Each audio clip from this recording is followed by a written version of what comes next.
चलिए जी स्टार्ट करें। Okay, good evening everyone. ठीक है, कल हम लोगों ने कौन सा चैप्टर स्टार्ट किया हुआ था? National income. नेशनल इनकम में बेसिकली हम लोग मेन मुद्दे पे आ गए थे कि भाई नेशनल इनकम होता क्या है। तो नेशनल इनकम का हम लोगों ने डेफिनेशन देखा हुआ था। नेशनल इनकम का डेफिनेशन हम लोगों ने क्या देखा हुआ था कि national income is the money value of all final goods and service produced by normal resident of the country during the period of an accounting year. मतलब कि एक पर्टिकुलर साल के अंदर नॉर्मल रेसिडेंट ने कितने फाइनल गुड्स एंड सर्विस का production किया हुआ है, उसकी मॉनेटरी मनी वैल्यू को ही हम लोग क्या बोलेंगे भाई? नेशनल इनकम बोलेंगे। ओके, नेशनल इनकम निकालने से पहले आप लोगों को डोमेस्टिक इनकम निकालना होगा। डोमेस्टिक इनकम निकालना हम लोगों ने सीख लिया था, कल हम लोगों ने डोमेस्टिक टेरिटरी निकालना देख लिया था। इसमें मेन जो बात है वो बात क्या आ रही है? Normal resident. केवल और केवल हम लोग उसी मॉनेटरी वैल्यू को लेंगे जो आप लोगों के नॉर्मल रेसिडेंट ने प्रोडक्शन में कंट्रीब्यूशन दिया हुआ है। तो बात ये आती है कि किस इंसान को हम लोग नॉर्मल रेसिडेंट बोलेंगे भाई? तो नॉर्मल रेसिडेंट ऑफ कंट्री का मतलब क्या होता है? A person or the institution is said to be a normal resident when he ordinarily resides in a country for more than 1 year and whose economic interest lies within the country। देखिए भाई, अगर कहीं कोई भी ऐसा व्यक्ति है जो किसी देश के अंदर 1 साल या 1 साल से ज्यादा के लिए रहता है, साथ ही साथ में उसका इकोनॉमिक इंटरेस्ट उस पर्टिकुलर कंट्री के अंदर रहता है, तो हम लोग क्या बोलेंगे कि वो बंदा उस पर्टिकुलर कंट्री का क्या है? नॉर्मल रेसिडेंट है। हर एक लॉ के लिए जैसे कि फेमा है, फॉरेन एक्सचेंज मैनेजमेंट एक्ट है, इनकम टैक्स है, इसके लिए जो नॉर्मल रेसिडेंट है उसका डेफिनेशन अलग अलग होता है। इकोनॉमिक्स में आपके लिए जो नॉर्मल रेसिडेंट का डेफिनेशन है ना, उसके लिए आप लोगों को केवल और केवल एक बात का ध्यान में रखना है कि वो कोई इंस्टीट्यूशन है। इंस्टीट्यूशन का मतलब जैसे कि एसबीआई हो गया, एसबीआई का ब्रांच इंडिया में भी है, लंदन में भी है, न्यूयॉर्क में भी है एसबीआई का ब्रांच। तो कोई पर्सन को भी हम लोग नॉर्मल रेसिडेंट बोल सकते हैं और इंस्टीट्यूशन को भी नॉर्मल रेसिडेंट बोल सकते हैं, प्रोवाइडेड कि उसका इकोनॉमिक इंटरेस्ट एक कंट्री के अंदर होना चाहिए। अगर कोई ऐसा व्यक्ति है जो बंदा दुबई में काम करता है लेकिन उसका इकोनॉमिक इंटरेस्ट भारत के अंदर, तो हम लोग क्या बोलेंगे कि भाई वो बंदा क्या है? नॉर्मल रेसिडेंट है। आप लोगों के सिलेबस में भले ही लिखा हुआ ये है कि वो बंदा 1 साल से ज्यादा इंडिया के अंदर रहना चाहिए, लेकिन ये रेलेवेंस नहीं है। आप लोगों को मेन जो ध्यान में रखना है वो किस बात को ध्यान में रखना है कि उसका इकोनॉमिक इंटरेस्ट उस देश के अंदर होना चाहिए। अब बात ये आती है कि इकोनॉमिक इंटरेस्ट का क्या मतलब होता है? इकोनॉमिक इंटरेस्ट का ये मतलब होता है कि मेनली वो बंदा पैसा कहां कमाता है, और दूसरी बात, पैसे कमाने के साथ साथ वो उस पैसे को स्पेंड कहां करता है और उस पैसे को एक्यूमुलेट कहां पर करता है। जैसे कि मान के चलो, समृद्धि के पापा के एग्जांपल ले लेते हैं। समृद्धि के पापा कहां पर जॉब करते हैं भाई? सऊदी अरब में जॉब करते हैं, लेकिन भाई उनका इकोनॉमिक इंटरेस्ट वहां पैसे कमाते, वहां खर्च करने के लिए कमाते हैं क्या? नहीं, उनकी फैमिली इंडिया के अंदर रहती तो इंडिया में खर्च करने के लिए कमाते। तो हम लोग क्या बोलेंगे कि जो समृद्धि के पापा हैं भले ही सऊदी अरब के अंदर रहते हैं, लेकिन उनका इकोनॉमिक इंटरेस्ट कहां पर है? इंडिया के अंदर है। तो हम लोग उसको क्या ले लेंगे भाई? नॉर्मल रेसिडेंट ले लेंगे। और जो भी पैसा समृद्धि के पापा कमा रहे बाहर पे, उसको हम लोग नेशनल इनकम का पार्ट मानकर चलेंगे। क्यों नेशनल इनकम का पार्ट मानकर चलेंगे? क्योंकि हम लोगों ने ये देखा कि जो भी पैसा नॉर्मल रेसिडेंट एक अकाउंटिंग पीरियड में कमा रहा है, उसको हम लोग किसका पार्ट मान के चलते हैं भाई? नेशनल इनकम का पार्ट मान के चलते हैं। ठीक है, तो बेसिकली अगर कहीं थ्योरेटिकल क्वेश्चन आ गया कि कौन होता है नॉर्मल रेसिडेंट, तो ये 2 बात को आप लोगों को लिख देना है। कौन कौन सी 2 बात को? कि वो बंदा ऑर्डिनरली इंडिया के अंदर रिसाइड करना चाहिए या उस पर्टिकुलर कंट्री के अंदर रिसाइड करना चाहिए जिसका हम लोग रेसिडेंट्स देख रहे हैं।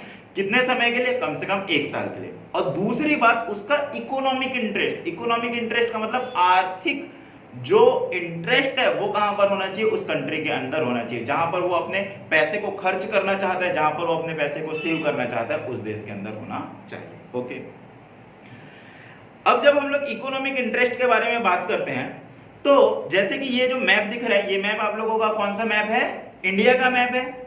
इंडिया के अंदर एक बंदा है, ये बंदा कौन है? नीरज चोपड़ा। मान के चलो कि ये जो नीरज चोपड़ा है, ये कहां पर जाता है भाई? भाला फेंकने के लिए कहां जाता है? चाइना जाता है। अब चाइना जाता है तो चाइना में उसको प्राइज मनी कुछ रिसीव हो जाती है। चाइना का एक पर्टिकुलर टेलीविजन जो है वो उसको क्या बोलता है कि भाई हमारे लिए एडवर्टीजमेंट कर दो। हमारे फिटनेस के लिए एडवर्टीजमेंट कर दो और उससे वहां पर इसको कितना रुपए मिल जाता है भाई, 1 करोड़ रुपए मिल जाता है। तो मेरे को बताओ, ये जो 1 करोड़ रुपए इस नीरज चोपड़ा भाई साहब ने कमाया हुआ है, क्या ये इस 1 करोड़ रुपए को वहीं खर्च कर देगा क्या? नहीं, वो कहां पर लेके आएगा भाई, भारत देश के अंदर लेके आएगा। तो हम लोग क्या बोलेंगे कि ये नीरज चोपड़ा भले ही 1 करोड़ रुपए चाइना के अंदर कमा रहा है, लेकिन भाई इस बंदे का इकोनॉमिक इंटरेस्ट कहां पर है, इंडिया के अंदर लाई करता है। तो इस पैसे को हम लोग नेशनल इनकम निकालेंगे तो हम लोग भारत के अंदर इंक्लूड करेंगे। मेरे को बताओ, जब नॉर्मल रेसिडेंट का इनकम को हम लोग इंडिया के अंदर इंक्लूड कर रहे हैं, तो नॉन रेसिडेंट जो भारत के अंदर पैसा कमा रहे हैं, क्या हम लोगों को उसके इनकम को यहां से हटाना चाहिए या फिर नहीं हटाना चाहिए? हटाना चाहिए। जैसे कि एक और बंदे के बारे में बात करते हैं। ये बंदा कौन है भाई? ये है राशिद खान, ठीक है। ये कौन से टीम के साथ खेलता है अभी? गुजरात टाइटंस के साथ खेलता है। ये कौन से देश का है? अफगानिस्तान। अफगानिस्तान का ये क्रिकेटर है, मेनली ये बॉलिंग करता है, कभी कभी शानदार बैटिंग भी कर देता है। और ये अफगानिस्तान से कहां चला आया भाई बताओ?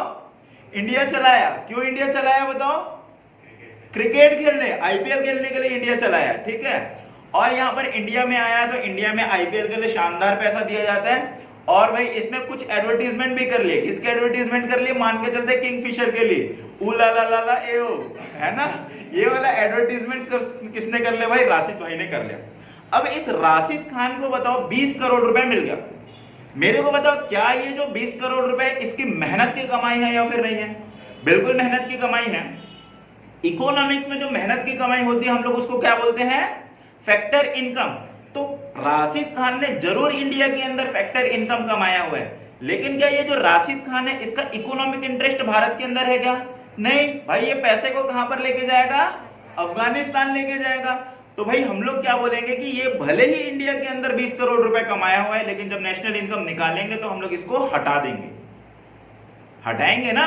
क्यों हटाएंगे? क्योंकि ये बंदा हम लोगों का नॉर्मल रेसिडेंट नहीं है। ठीक है जी, आई होप की चीजें समझ में आ रही है आप लोगों को।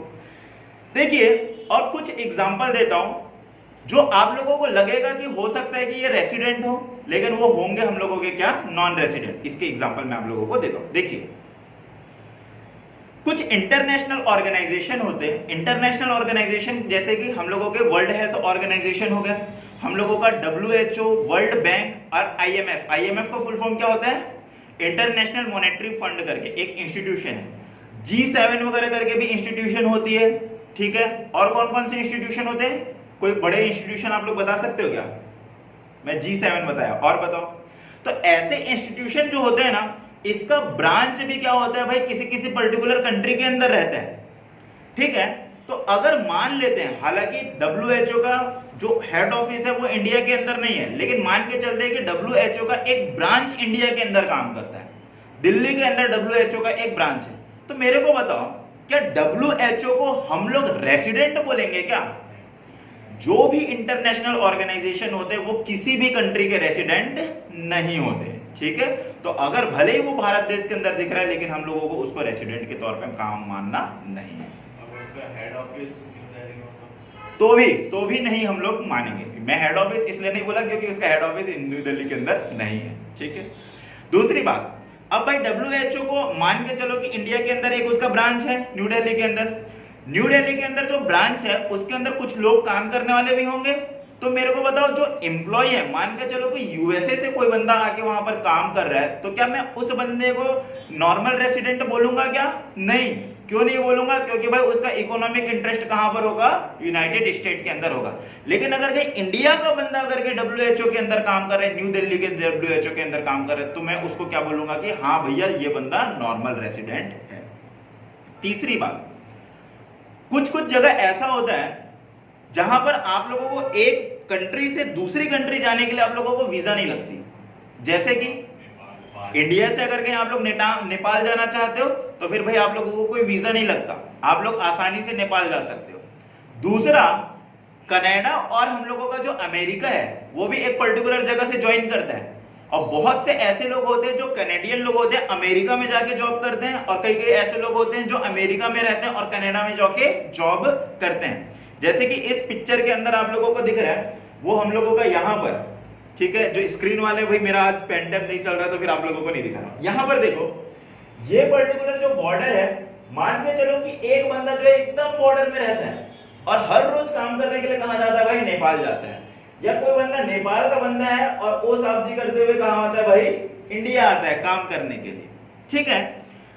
तो भाई अब समस्या क्या है कि हम लोग किस देश का रेसिडेंट माने, इंडिया में रहता है लेकिन काम नेपाल में करता है, क्या उस बंदे को हम लोग नेपाल का रेसिडेंट माने, या नेपाल में रहता है और भाई इंडिया में आके काम करता है तो क्या हम लोग उस बंदे को इंडिया का रेसिडेंट मानेंगे क्या? नहीं, हम लोग किस देश का रेसिडेंट मानेंगे, जिस देश में बेसिकली वो रहता है, क्योंकि जिस देश में वो बंदा रहता है उसी देश में उसका इकोनॉमिक इंटरेस्ट लाई करता होगा करके, ठीक है। इससे रिलेटेड क्वेश्चन आते हैं, प्रैक्टिकल क्वेश्चन, इसलिए मैं आप लोगों को पढ़ा रहा हूं, ऐसे तुक्के में फालतू में नहीं पढ़ा रहा हूं।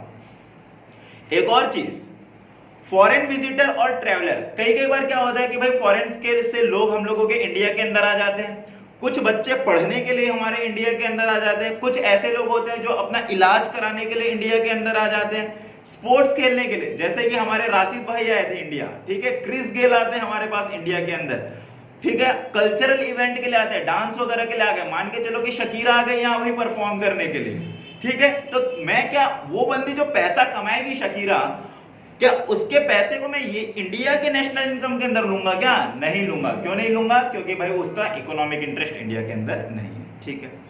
और देखो भाई, अगर कहीं जो फॉरेन एम्बेसीज होते हैं, जैसे कि अमेरिकन एम्बेसी इंडिया के अंदर है, उसके अंदर कोई बंदा काम कर रहा है, तो मेरे को बताओ उस बंदे को क्या मैं इंडिया का रेसिडेंट बोलूंगा क्या? इंडिया का रेसिडेंट बोलूंगा क्या? अगर कहीं वो बंदा इंडियन है और उसका इकोनॉमिक इंटरेस्ट इंडिया के अंदर है तो फिर मैं उसको नॉर्मल रेसिडेंट ऑफ इंडिया बोलूंगा। लेकिन अगर कहीं वो बंदे का इकोनॉमिक इंटरेस्ट इंडिया के अंदर नहीं है तो फिर मैं उसको इंडियन नॉर्मल रेसिडेंट नहीं बोलूंगा। मान के चलो कि जॉन सीना जो है, जॉन सीना इंडिया आया और इंडिया को में उसको इतना पसंद आ गया कि इंडिया में ही सारी की सारी चीजें ले ली, फैमिली को इंडिया के अंदर लेके आ गया, घर इंडिया के अंदर ले लिया, अब 4-5 साल से इंडिया के अंदर रह रहा है, तो मेरे को बताओ तब मैं जॉन सीना को नॉर्मल रेसिडेंट बोलूंगा कि नहीं बोलूंगा? बोलूंगा नॉर्मल रेसिडेंट। क्यों नॉर्मल रेसिडेंट बोलूंगा? कि भाई क्योंकि अब उसका सारा का सारा इकोनॉमिक इंटरेस्ट अब इंडिया में ही लाइव होने लग गया है, पैसा भी इंडिया के अंदर कमा रहा है भाई, पैसे खर्च भी इंडिया के अंदर कर रहा है और सेव भी इंडिया के अंदर कर रहा है, ठीक है। फॉरेन शिप के क्रू या तो फिर एयरक्राफ्ट, ठीक है, मान के चलो कि दुबई की कोई एयर होस्टेस इंडिया के अंदर आती है भाई, ठीक है, और शॉपिंग करने के लिए एयरपोर्ट में उतरती है और इधर उधर घूमने के लिए चले जाती है, तो मेरे को बताओ वो जो इंडिया में ट्रेवल कर रही है, घूम रही है, तो उसको देख के आप ये बोल दोगे क्या कि वो नॉर्मल रेसिडेंट है? नहीं, वो जिस भी कंट्री के लोग रहेंगे, जिस भी कंट्री के रेसिडेंट रहेंगे, उस कंट्री का हम लोग उनको नॉर्मल रेसिडेंट बोलेंगे, ठीक है। तो ये कुछ बात है जिसको आप लोगों को ध्यान में रखना है। ओके सर, अगर स्टूडेंट यहाँ पे आके 4-5 साल से पढ़ रहा है, हाँ, तो उसका इकोनॉमिक इंटरेस्ट भारत के अंदर है क्या? इकोनॉमिक इंटरेस्ट भारत के अंदर नहीं है। क्यों नहीं है? क्योंकि भाई उसकी फैमिली इंडिया के अंदर नहीं रह रही है, ठीक है। उसको जो पैसे मिल रहे हैं वो कहां से मिल रहे हैं भाई? फॉरेन से मिल रहे हैं। खर्चा भले वो 2 साल 4 साल से कर रहा है, लेकिन भाई उसका इकोनॉमिक इंटरेस्ट इंडिया के अंदर नहीं है। जब वो बंदा मान के चलो सेम बात वही बोल दे कि इंडिया के अंदर उसको जॉब मिल जाती, इंडिया के ही किसी लोग से शादी कर लेता है, ठीक है, मैं लड़की बोलना चाह रहा था, लेकिन भाई हो सकता है कि यहाँ कोई लड़की आ रही है फॉरेन की, उसको कोई लड़का, इंडियन लड़का अच्छा लग गया और उससे शादी कर ली और यही सेटल हो गई, तब हम लोग बोलेंगे कि वो नॉर्मल रेसिडेंट है। ओके, अब बात ये आता है कि कोई बंदा अगर के हम लोगों ने बोल दिया कि वो बंदा नॉर्मल रेसिडेंट है, तो उसका इम्प्लीकेशन क्या होगा? उसका इम्प्लीकेशन क्या होगा भाई? उसका इम्प्लीकेशन ये होगा कि नॉर्मल रेसिडेंट कहीं भी रहे, चाहे वो इंडिया में रहे चाहे वो फॉरेन में रहे, और जो भी पैसा वो बंदा कमाएगा उसको हम लोग इंडिया का नेशनल इनकम का पार्ट मानेंगे, ठीक है जी। ओके, अब देख लेते हैं एकदम शानदार सी चीज, मैं आप लोगों को बताता हूं। कल हम लोगों ने, अब एकदम रैम खोल के रखना, एकदम पूरी अटेंटिवली सुनना। मैंने इंप्लीकेशन क्या बताया भाई नॉर्मल रेसिडेंट का? नॉर्मल रेसिडेंट का इंप्लीकेशन ये बताया कि अगर कहीं मैंने किसी बंदे को नॉर्मल रेसिडेंट बोल दिया तो वो बंदा जो भी पैसा कमाएगा, जो भी कंट्रीब्यूशन अपने प्रोडक्शन में करेगा गुड्स एंड सर्विस के, उस अमाउंट को हम लोग किसके अंदर लेंगे? नेशनल इनकम के अंदर लेंगे। अब ध्यान से देखिए, कल मैंने क्या बताया हुआ था? कल मैंने आप लोगों को डोमेस्टिक टेरिटरी का कंसेप्ट बताया हुआ था। डोमेस्टिक टेरिटरी का क्या मतलब होता है? ये जो आप लोगों को इंडिया का बॉर्डर दिख रहा है, ये हम लोगों का डोमेस्टिक टेरिटरी है। इससे लगा हुआ टेरिटोरियल वाटर, हमारे कोस्ट से लेके 22 किलोमीटर तक का भी एरिया हम लोगों का डोमेस्टिक टेरिटरी है। इसके बाद फिर दूसरे देश के अंदर जो फॉरेन एम्बेसी है, मिलिट्री बेसिस है, ये भी हम लोगों की डोमेस्टिक टेरिटरी है। इंटरनेशनल वाटर के अंदर हम लोगों का ऑयल गैस का रिग्स है, फिशिंग वेसल है, वो भी हम लोगों की डोमेस्टिक टेरिटरी है। और कोई भी बंदा जो हम लोगों का फ्लाइट या तो फिर शिप को इंडियन रेसिडेंट ऑन करता है तो हम लोग भी क्या बोलेंगे कि भाई वो डोमेस्टिक टेरिटरी है। इस डोमेस्टिक टेरिटरी में जो भी प्रोडक्शन होगा उसको क्या क्या नाम दूंगा मैं? डोमेस्टिक प्रोडक्ट बोलूंगा। और उस डोमेस्टिक प्रोडक्ट की मॉनेटरी वैल्यू को मैं क्या बोलूंगा भाई? डोमेस्टिक इनकम बोलूंगा। अब मान के चलते हैं कि इस डोमेस्टिक टेरिटरी के अंदर जो भी प्रोडक्शन यूनिट है उससे हम लोगों को जो डोमेस्टिक इनकम होती है वो डोमेस्टिक इनकम कितनी हो रही है भाई? 15,000 करोड़ रुपए हो रही है। ठीक है जी, ओके। अब ये जो 15,000 करोड़ रुपए है, इस 15,000 करोड़ रुपए में मेरे को ये बताओ, क्या वो सारे अमाउंट भी इंक्लूडेड होंगे क्या जो नॉन रेसिडेंट ने इंडिया के अंदर डोमेस्टिक टेरिटरी के अंदर अर्न किया हुआ है? इंक्लूड होंगे या फिर नहीं? जैसे कि मैं एग्जांपल के तौर पे देता हूं, ये हम लोगों का एप्पल स्टोर है। एप्पल स्टोर अभी अभी मुंबई के अंदर खुला हुआ है। मुंबई के अंदर उसने शानदार काम किया और कितना रुपए कमा लिया भाई? 500 करोड़ रुपए कमा लिया। मेरे को बताओ, ये जो डोमेस्टिक इनकम मैंने 15,000 करोड़ रुपए लिया हुआ है, इस 15,000 करोड़ रुपए के अंदर 500 करोड़ रुपए जुड़ा होगा या फिर नहीं जुड़ा होगा? जुड़ा होगा। क्यों जुड़ा होगा? क्योंकि मैंने ये बोला था कि डोमेस्टिक टेरिटरी के अंदर जो भी प्रोडक्शन होगा वो सारे के सारे अमाउंट हम लोगों के डोमेस्टिक इनकम के अंदर आएंगे, चाहे वो उसको फॉरेनर अर्न करे चाहे हम लोगों के इंडियन अर्न करे, वो अमाउंट किसके अंदर जुड़ा होगा भाई? हमारे डोमेस्टिक इनकम के अंदर जुड़ा होगा। सिमिलरली मान के चलो ये जो राशिद खान है, राशिद खान को कितना रुपए मिल गया भाई? 10 करोड़ रुपए मिल गया। ये 10 करोड़ रुपए भी किसके अंदर जुड़ा होगा भाई? डोमेस्टिक इनकम के अंदर जुड़ा होगा। मतलब कि ये जो एप्पल ने जो कमाया, प्रॉफिट अर्न किया, वो किसके अंदर है? डोमेस्टिक इनकम के अंदर है। जो राशिद ने वेजेस कमाए भाई, इकोनॉमिक्स के अंदर वेजेस, सैलरी, सारी की सारी चीजें एक ही होती है। ओके, अब ये भाई साहब कौन है भाई? ये द रॉक है। द रॉक को भाई हम लोगों के यहाँ पर क्या आ गया? जगह पसंद आ गया, उसने घर खरीदा। अब घर जो खरीदा तो घर खरीदने के कारण उसने उसको रेंट दिया और रेंट में कितना रुपए कमा लिया भाई? 50 करोड़ रुपए कमा लिया। तो ये 50 करोड़ रुपए भी क्या डोमेस्टिक इनकम के अंदर आएगा क्या? हाँ जी, डोमेस्टिक इनकम के अंदर हम लोगों का आएगा।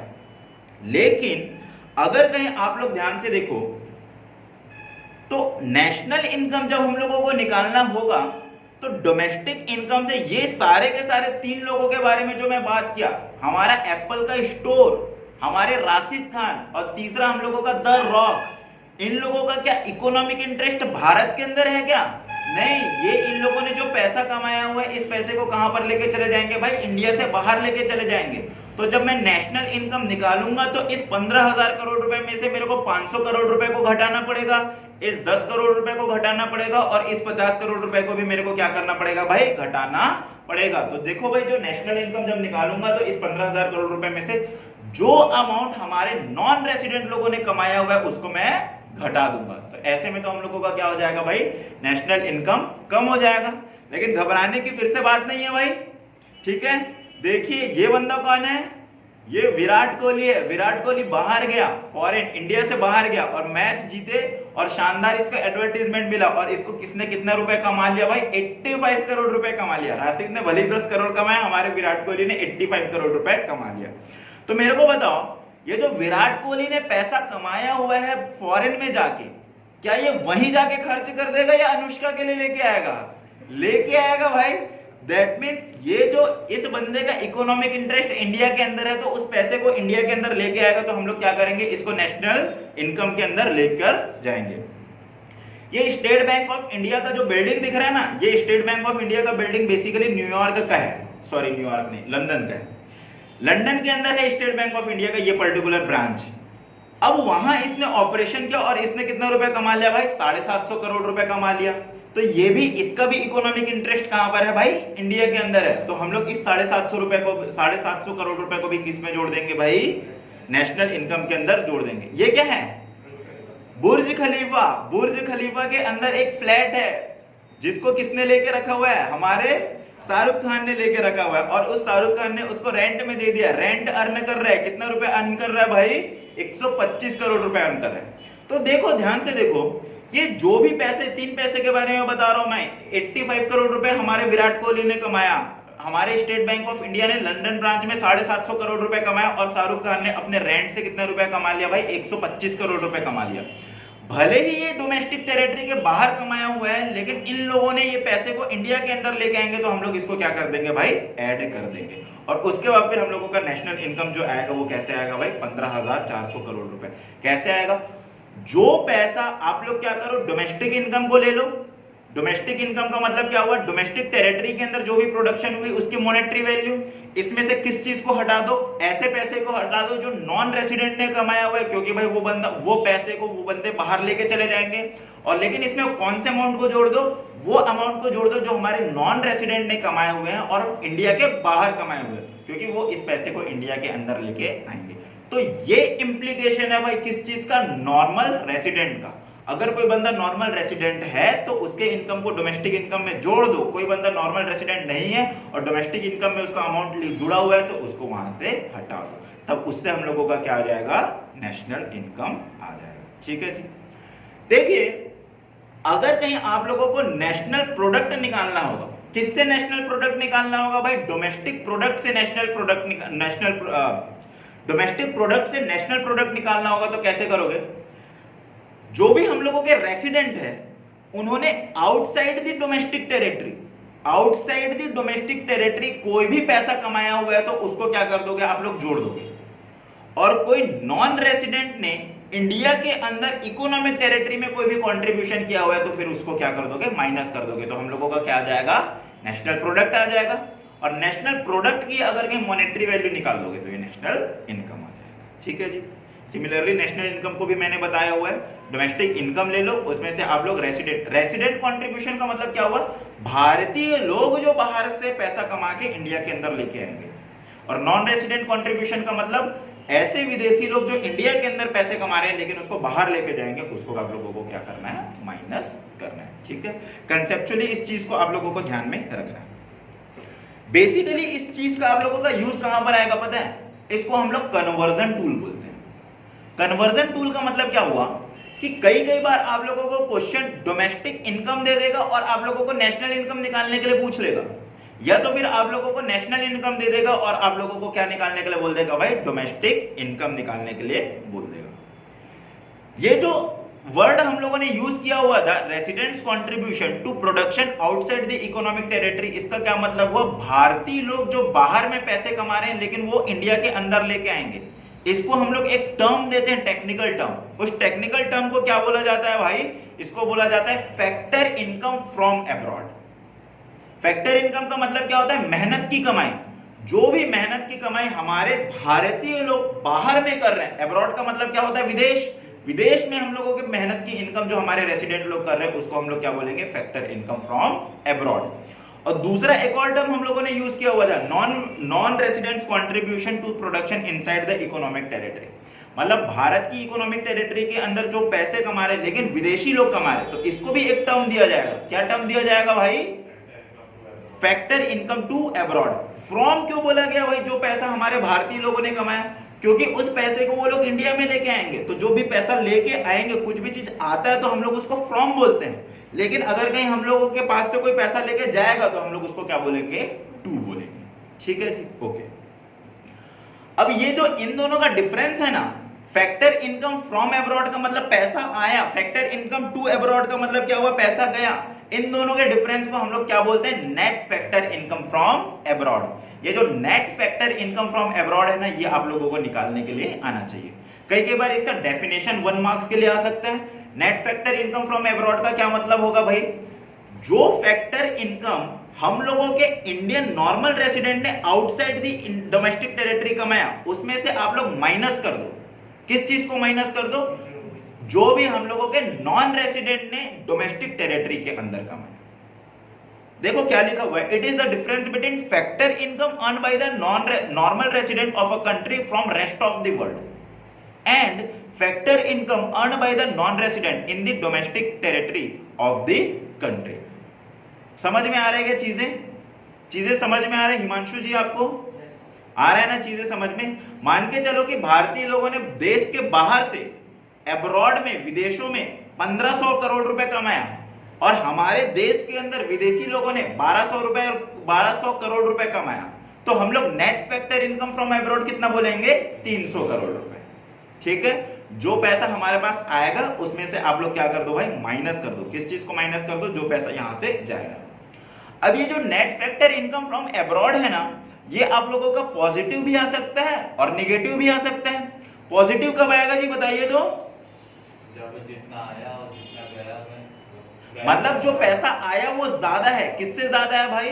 जितना जा रहा है उससे ज्यादा है। और निगेटिव कब आएगा? भाई हमारे पास से हमारे रॉक भाई साहब ने बहुत सारे पैसे ले गए, लेकिन शाहरुख खान बहुत कम पैसा लेके आया, तो उस पर्टिकुलर केस में हम लोग क्या बोलेंगे भाई? कि हम लोगों का net factor income from abroad हम लोगों का कम हो गया। ठीक है, ये जो जब net factor income from abroad के बारे में बात करते हैं ना, फैक्टर इनकम बेसिकली 4 तरह की फैक्टर इनकम होती है। कौन कौन सी 4 तरह की फैक्टर इनकम होती है? लैंड के रिगार्डिंग हम लोगों का रेंट, लेबर के रिगार्डिंग हम लोगों का वेजेस, कैपिटल के रिगार्डिंग हम लोगों का इंटरेस्ट, और हम लोगों का बताओ एंटरप्रेन्योरशिप के रिगार्डिंग हम लोगों की प्रॉफिट।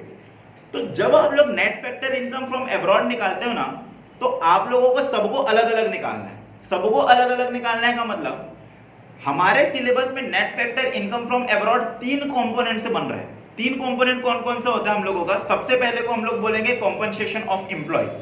कंपनसेशन ऑफ एम्प्लॉय का मतलब ये हुआ कि जो भी पैसा हम लोगों के एम्प्लॉय लोगों ने कमाया, जो भी पैसा हम लोगों के एम्प्लॉय लोगों ने कमाया, इसका मतलब क्या हुआ? और नेट कंपनसेशन ऑफ एम्प्लॉय का मतलब क्या हुआ?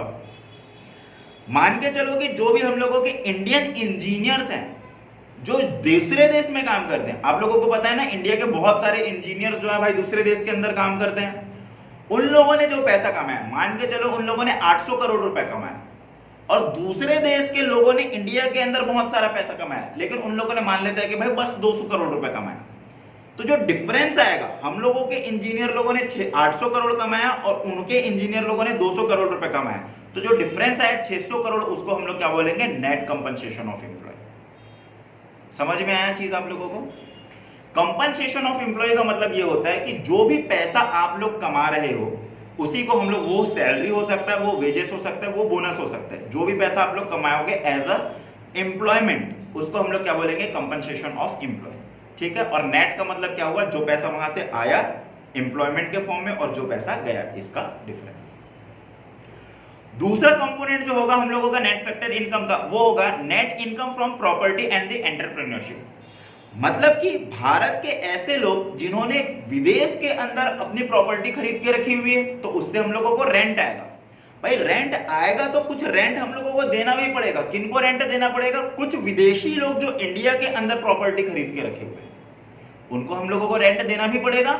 तो वो हम लोगों का किसके अंदर आ जाएगा भाई? Net income from the property. Net जब बोल दिया तो दैट मींस ये डिफरेंस हो गया, जो पैसा आ रहा है और जो पैसा जा रहा है। एंड एंटरप्रेन्योरशिप का क्या मतलब हुआ? एंटरप्रेन्योरशिप का मतलब ये हुआ कि हमारे इन्फोसिस, टीसीएस का जो ब्रांच बाहर में पैसा कमा रहा है, उसमें से हम लोग माइनस कर देंगे। किस चीज को माइनस कर देंगे भाई? जो एप्पल या तो फिर हम लोगों के मर्सिडीज यहां से पैसा कमा के लेके जा रहे हैं। ठीक है, तो हम लोग उसका नेट हो जाएगा। और लास्ट एक और चीज आता है, net retain earning of the resident by resident company abroad. इसका मतलब ये हुआ, रिटेन अर्निंग किसको बोलते हैं हम लोगों को पता है ना? प्रॉफिट का वो हिस्सा जो हम लोग क्या करते हैं भाई? डिस्ट्रीब्यूट नहीं करते, अपने पास रखे रहते हैं, उसको हम लोग क्या बोलते हैं? क्या बोलते हैं? रिटेन अर्निंग बोलते हैं। ठीक है जी, आगे देखते हैं। नेट कॉम्पनसेशन ऑफ एम्प्लॉय का मतलब ये आप लोगों ने ये देख लिया, it is the difference between compensation of employ. Compensation of employ का मतलब आप लोगों ने समझ गया, सैलरी, वेजेस या तो फिर bonus earned by the resident of the India from the abroad and the compensation of employee earned by non-resident in India। ठीक है, ये 3 वर्ड है, तीनों को मैंने आप लोगों को अच्छे से समझा दिया, ये आप लोग देख लेना। ठीक है, आज आप लोग इसका फोटो खींच लेना सारे के सारे नोट्स का, मैं चेक करूंगा इकोनॉमिक्स का एक कॉपी आप लोगों की कल परसों। ठीक है, ओके। अभी तक हम लोगों ने 2 कन्वर्जन टूल देख चुके हैं। कौन कौन से 2 कन्वर्जन टूल देख चुके? एक तो हम लोगों ने क्या देखा भाई? Net factor income from abroad.